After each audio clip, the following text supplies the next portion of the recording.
Hello everyone, my name's Tim from Welcome to the Table, and today we are once again in my car to listen to me ramble about things.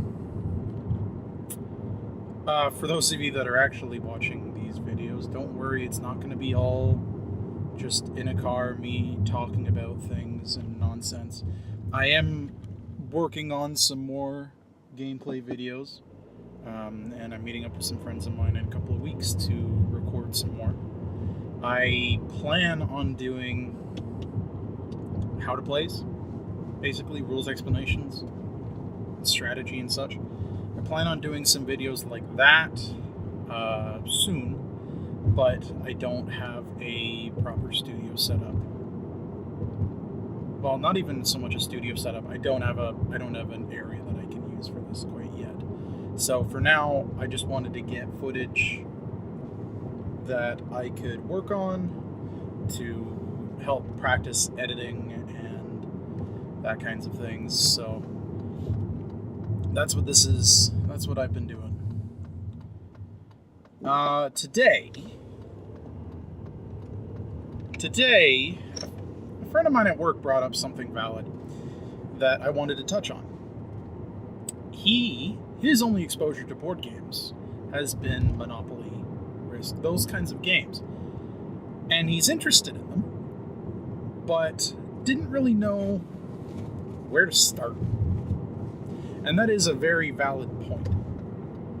It's a very valid topic that I probably should talk about at some point, so might as well do it today while I'm thinking about it.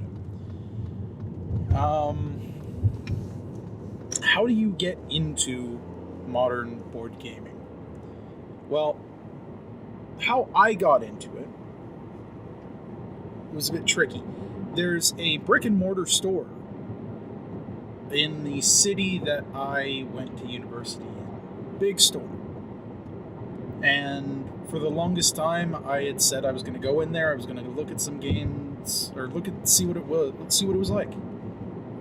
Didn't for the longest time, until I did. Went in there and was faced with just a wall of games. And if you've ever been in a board game store, you know what that's like. Just the boxes, the art, just so much there. You have no idea where to start looking. You have no idea. There's no organization really. The stores try and do it. They organize them by publisher or by alphabetical, like however they do it, but that doesn't help you. Maybe you can get someone to spend some time with you while you're in the store, giving you one-on-one information, but maybe you can't. Most people aren't going to have that option nowadays. Most people are going to just be trying to buy things off of Amazon, and Amazon being what it is great that more people have the opportunity to get into the hobby that maybe don't live anywhere near one of these stores. But it does pose a problem where all you're really left with is reviews.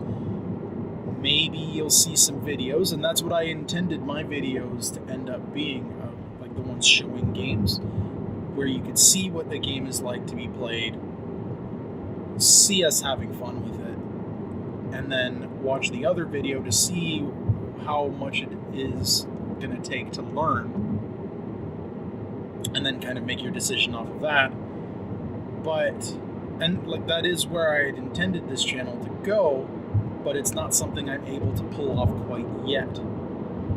So, how do you start? Well, reviews are not a bad way to start. There are Reddit posts. I don't really spend much time on Reddit, but there are Reddit posts about good introductory board games, I'm sure. There's posts on Board Game Geek. Board Game Geek is a great site for this kind of stuff because any question you've got about board games, someone's probably asked at some point. And that's all well and good, but how do you know if a game is going to fit your group? Well, the long and short of it is you don't really. You don't. You have to try and make it starts with a leap of faith. Buy a game, bring it out, introduce it to your group, see if they like it. Now, you can make some inferences about what games they might find interesting based off of the personalities of the people that you're going to play board games with. Are they highly competitive, or do they want more of a relaxed thing? How difficult or complicated games for them to learn? You know, that any of that information, not even just complicated games, complicated things in general. How difficult is that for some of these people to learn? That can steer your wallet. But it's still, there are hundreds of games. So where do you start? Well, where I started isn't a great place to start. I originally started with a game called Mansions of Madness because I loved the theme of it and the idea of it. Mansions of Madness is a game for up to 5 players where, like Descent 2nd Edition, it's actually, or Descent in general, it's actually the same publisher. It's one person versus everyone. And it wasn't a bad place to start because, most of the complicated side of things was the person that owned the game had to learn, and the players, could just kind of learn it as they go. But with a heavy theme, it was a long game too, with a lot of bits. It's overwhelming. But that was the first board game I bought. One of the big ones, and I mentioned this in the Deck Builders episode, one of the big ones that got my group properly into board gaming was Dominion. Dominion is a card game, which is something most people are going to be familiar with, and that is probably a great place to start. It's a simple enough game. The mechanics aren't that complicated. The theme is pretty straightforward. It's not, a war game. It's not sci-fi. It's not fantasy. It's land ownership in, Europe, basically. So I would say Dominion is probably a great place to start. But if you want something, more of a board, more of an actual, something along that lines, well, more player interaction, that gets a bit trickier.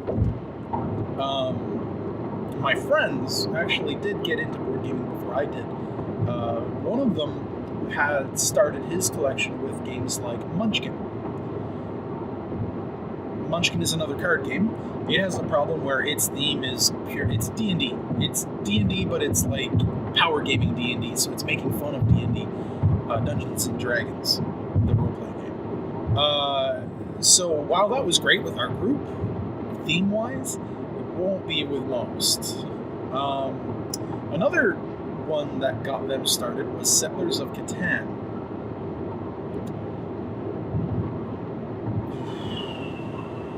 What do I say about this game? I don't like it. It's not a game I enjoy. That doesn't mean you won't. It, like Dominion, is a straightforward game of resource management and victory points. The theme is pretty easy. There's not too many rules. Most German games that win awards because they are, family friendly, easy to learn. So Settlers of Catan, as much as I have a problem with the game itself, may be a good place to start. My problem with the game is, much like games like Monopoly, much like games like Risk, it has dice as the core mechanic. And I have a problem with games where how much fun you have, not how well you do, how much fun you have, is directly related to how lucky you get. Risk has that problem with the dice and the combat. Monopoly has that problem with the movement. And there is an inherent degree of luck in a lot of board games. If you know anything about Settlers of Catan, I've had games where the entire time, the only thing I was able to get was sheep. And then someone played the Monopoly card and stole all my sheep. And then I was back to being able to do nothing. That kind of stuff can happen. That's not to say Settlers of Catan is a bad game. I just don't like it. Another option. Settlers of Catan also has a lot of expansions, so if it's something to get you guys started, there's a lot of room to add more to it. The Cities and Knights expansion was actually a pretty good one that we've tried. There's a few others, but I haven't played them. Another good one to get people started would be a game called Ticket to Ride. Ticket to Ride is a train game. It's got carts. It's kind of set collection with these different colored trains to let you take over routes to get points. It's again a very straightforward game. It has some bigger expansions of it, like there's Ticket to Ride Europe, and I don't remember what they all are. The standard Ticket to Ride is pretty simple. The other versions of it offer a bit more. One of them offers stations, one of them offers what. Like there's a bit more that you can get if you want to, if you're willing to pay for it up front. You have a bit more options there, and there's maps for all these other different regions if you wanted to, do USA and Canada or Europe or whatever. There's a whole bunch of maps. It is an appealing one for new players because the mechanics are very straightforward. You're collecting colored cards to spend on colored routes. Easy. You have a ticket that tells you 2 cities. You connect them with your routes. You get that many points. Easy. One person runs out of train pieces. The game ends. Easy. Like it's a very straightforward game to learn. That is another one that is very good to start with. And another one that we've started playing recently is Carcassonne. This one's a French. Well, no, it's not French. Okay, so Carcassonne, the location is, I believe, a French city in the kind of knights era, like castles era of Europe. I think. I don't really know. So the name would be Carcassonne, or Onne, I think, if you're looking it up. Carcassonne has this. The way Carcassonne plays is tile laying. You and everyone at the table are building a countryside, building cities, building roads, monasteries in the countryside, and those get you points. There's a little bit of math to do with how much different things are worth, but playing the game is very straightforward. At the start of your turn, you draw a tile from a bag, and then you look at the map that you guys are building on the table, and you put it down somewhere, and then you decide if you're going to place one of your little meeples, one of your little wooden people down to earn you points towards the end of the game. This is, I believe, this is the game that popularized the meeple figure, the little wooden person that is used in so many board games now. Carcassonne also has a ton of expansions if you want to have more to do there, more tiles, more ridiculousness. Like it adds things like a dragon that eats things, that like in a game where there was no fantasy themes, it was just building the countryside with tiles. Adding things like dragons and superheroes and ghosts is strange, but it works, and it is very popular. There's even like iPad versions of this game that you can play that I'm told are pretty good. So Carcassonne would be another good one to start with. One thing that all of these games have in common, they're light on theme. The theme is inoffensive, and the mechanics are simple. These ones are all competitive games, head-to-head, points, one winner kind of thing. Co-op games actually also make good introductory games because there's no friction between the players. You don't have to worry about, and I mentioned this in the co-op episode, you don't have to worry about one person being better at the game than everyone else with straight-up co-op games because you're working together. So, for the same reason, games like Pandemic, Flashpoint Fire Rescue, Ghost Stories, those ones can make good introductory games as well because, I mean, except for the case of Ghost Stories, again, the theme is light and inoffensive. I mean, by inoffensive, I mean, it's not, there's no magic, there's no space, there's no, aliens or monsters. So most people aren't going to be put off by it. Some people will look at the theme of a game and immediately turn themselves away from it because they don't want to play a game that's dudes with swords fighting dragons, or they don't want to play a game that's spaceships. You can't change that. Some people just don't like certain themes. It is what it is. Ghost Stories is a game where you're all Chinese monks, I think. I don't know. I haven't really played it, but it's about fighting ghosts. But ghosts in the Eastern European style, where they're usually vindictive, and that require like Taoist monks to like spiritual warriors to fight them back, and you're protecting a village. It is another good one. A game that I picked up recently that is a similar thing is Samurai Spirit, which takes the idea of like Seven Samurai. What was the cowboy version of it? Wow, I'm blanking on this. Magnificent Seven. That was it. Where you're up to seven just people protecting a village from bandits. That is another one that is. That one is actually incredibly like small box, pretty cheap, and nice art, well done. Much like Pandemic, it's a tricky system. With most co-op games, it is a tricky system. Whereas Pandemic has this kind of like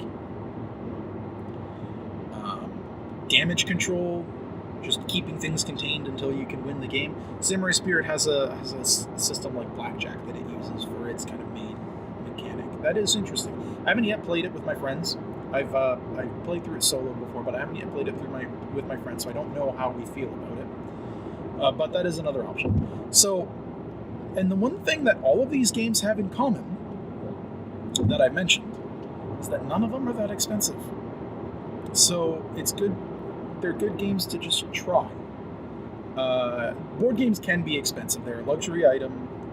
They can get pretty dang expensive. One of the more famous board games, Twilight Imperium 3rd Edition, with its 2 expansions, can cost a couple $100.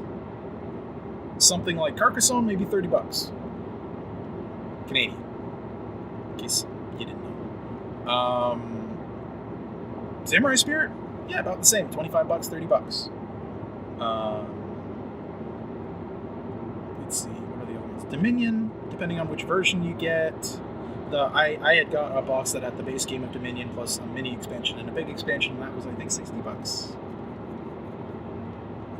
Quite remember.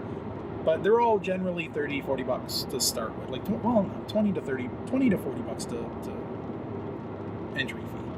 So none of them are really that expensive compared to what else the hobby has to offer.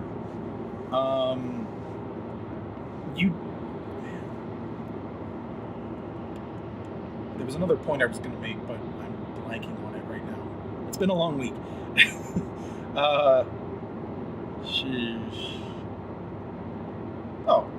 I mean, Shadowhunters is another one that could be considered a good introductory game. I do actually have a gameplay video of Shadowhunters up on the channel of myself and five of my friends playing through a round and brutally attacking each other. The one thing with Shadowhunters is, like I mentioned, some people will be put off by the theme and the combat. It does have player elimination, which not everyone appreciates, but it's generally a pretty quick game. The game's pretty cheap, and the art's really nice. And yeah, what other ones do I have? If you want some different styles of co-op games, or not co-op games, intro games, one of the games that we like to play is called Masquerade. Masquerade is a simple card game. It comes in a little box about that big that sees you all as people at a Venetian masquerade ball. And there's different characters there, and you might be the king or the queen or a witch or a cheat. And these different characters give different powers, but they're all these different cards that are face down. And most of the game you're going to be taking your card, taking someone else's, shuffling them up under the table. Well, they say swapping cards or not, because you do that under the table, so you never have to actually swap. And then giving the card back to someone else, and then the rest of the game is spent saying, I'm the king. Whether or not you're actually the king and you just want to use the power, I am the king.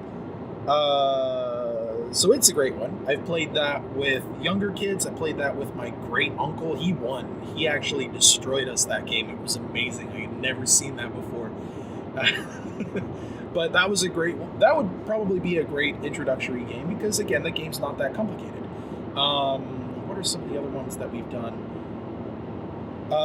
One that gets talked about a lot is called Love Letter. Another simple card game.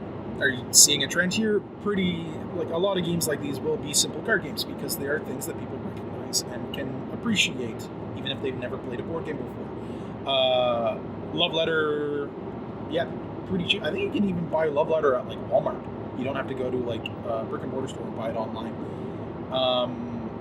That's a pretty good one for introducing people into the hobby. Simple card game, simple mechanics, simple rules, straightforward theme. Although they've done so many versions of it, like Batman or Saw, that maybe people will be weirded out by the cards. But what can you do? It's kind of like Monopoly at this point, where there's every franchise has its own version of Love Letter, which is kind of weird. Cash and Guns is another one that I like to use as a introductory game. Cash and Guns is a game where you spend most of the game pointing foam guns at each other, which is always a lot of fun.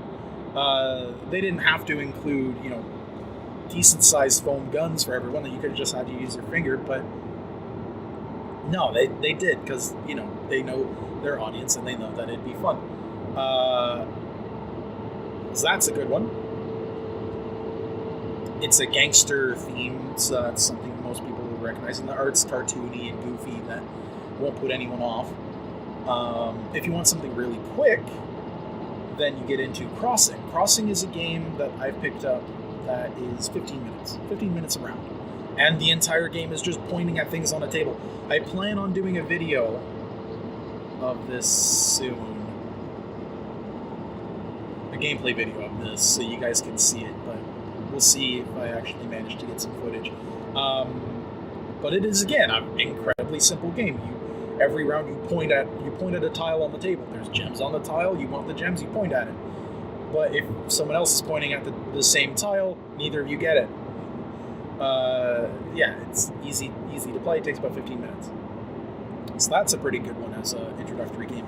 And then you get into ones that are more like games people recognize, like poker. One of which is Liar's Dice. Liar's Dice isn't technically a board game. It's more of like one of those open source games. You just need 5 regular dice per player, and you can play Liar's Dice. You also need cups. There's a bunch of different versions of it online that people have used, slightly different rule sets. But if you've ever wondered, what was the movie? Pirates of the Caribbean, Dead Man's Chest, the second Pirates of the Caribbean movie, that dice game that they play in the part where Will is trying to get the key from Davy Jones, that is Liar's Dice. It is a game of bluffing and betting, and yeah, it's a lot of fun. We have a lot of fun with it every time we play it. A game I picked up recently that is very similar to Liar's Dice is called Skull, or Skull and Roses. The version that I have is Skull. There was an earlier version called Skull and Roses.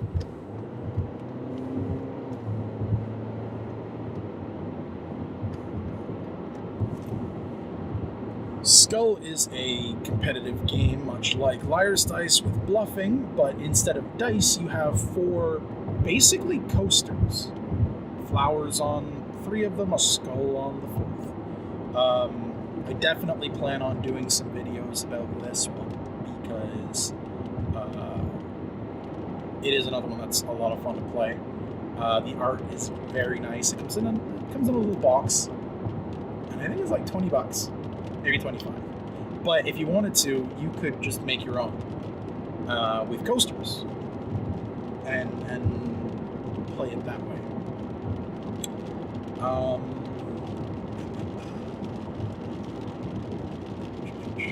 there any other games that I've got that I would use as good introductory games? And it's raining now. That's that sound in the background. If you're wondering, I'm gonna have to try and talk louder to talk over the rain. But yeah, hopefully I remember. The biggest thing to know about getting people into playing board games, one of the most important things, learn the game before you bring it to the table. Do not bring an unopened box to the table and expect other people to want to take it seriously. Board games have strange mechanics if you're not used to them that some people will not be able to grasp right away. You need to understand the game well enough that you can answer any questions that they've got or explain things, differently to how the rules, how the manual's laid out. Don't just sit at the table and read the manual out and expect everybody to know how to play. You need to give examples of play. You need to do dummy rounds, things like that, to get people used to how it's going to feel to play a round of this. And you need to be willing to answer any questions that people have. That is the biggest thing. Saying, I don't know, to a rules question is a turn off. Having to pause to look at the manual every time someone asks you a question slows things down. Make sure you understand the game. You're the one that's trying to get people to play this thing you've brought out. Make sure you understand it. Practice your rules explanation. Rehearse it if that's what it takes. Just make sure you understand it, because you've probably heard the thing before where people only really remember, well, the start and end of anything.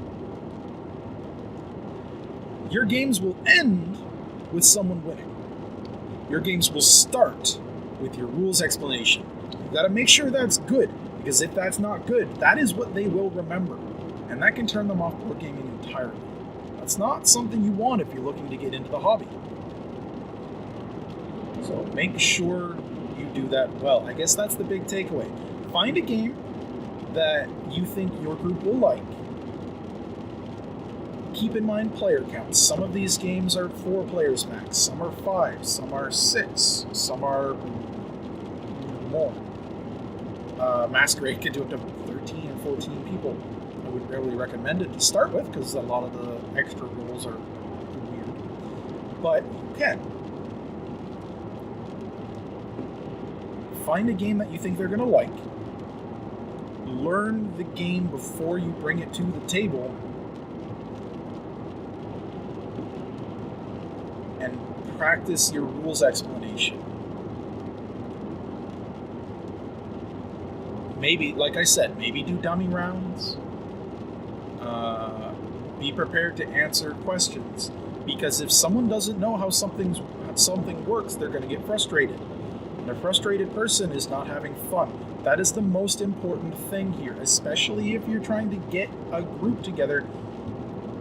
You want them to have fun. If they're having fun, they'll be more willing to play more games.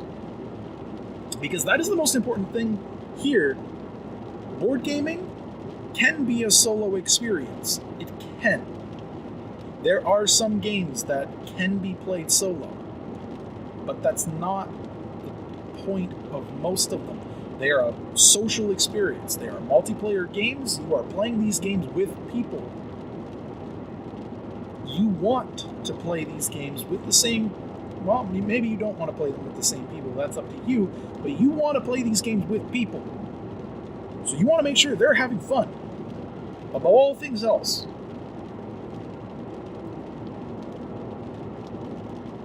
Yeah, anyway. That was a long-winded talk about that, but I hope you got some useful information out of that.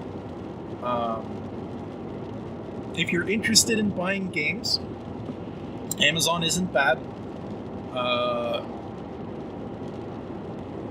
Do some digging. See if you can find any brick and mortar stores that you can go visit.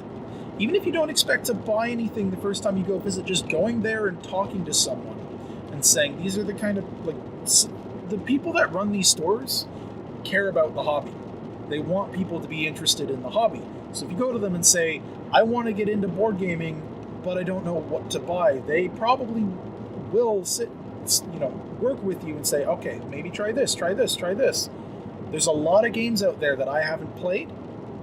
You might find something that your group loves. And that's kind of the big thing. Give it a shot. If you're at this point and you're watching this video because you're interested in trying, you're willing to give it a shot, do it. Try. Give it a try. Worst thing that happens is you buy a game that's $25, you play it once, and maybe you give it to someone else as a gift because it didn't go well. Not the worst thing in the world. You've learned from that. The most important thing for getting into the hobby is that you just try. And, well, no, that's wrong. The second most important thing is that you try. The most important thing is you have fun. These are games. They're designed to be fun. If you're not having fun, you're missing the point. Anyway, I've been rambling about how to get into board gaming, and probably said enough now. I'm Tim from Welcome to the Table. Thank you all for listening. I'll see you all next time.